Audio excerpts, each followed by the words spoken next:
Cricket খেলার pitch ঢাকার মতো পাথর খোলাগুলো ঢাকা হয়েছে। কেন ঢাকা হয়েছে বলতে পারেন? এটা ঢাকার কারণ হচ্ছে এখন প্রচুর কুয়াশা পড়তেছে। কুয়াশার হাত থেকে পাথরগুলোকে রক্ষা করার জন্যই মূলত এই আয়োজন।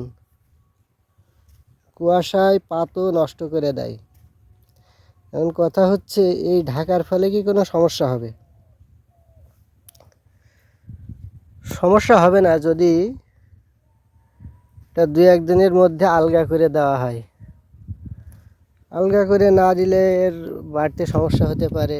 সালোক সংশ্লেষণের যে পূর্ণ ব্যবহার সেটা সম্পূর্ণ যদি না হতে পারে, সেক্ষেত্রে পাথর কালার অন্যরকম হয়ে যেতে পারে। যাই হোক, কৃষকেরা এ বিষয়ে বেশ অভিজ্ঞ। তারা জানে কখন এই পাথর খোলা থেকে পলিথিনগুলো আলগা করে দিতে হবে।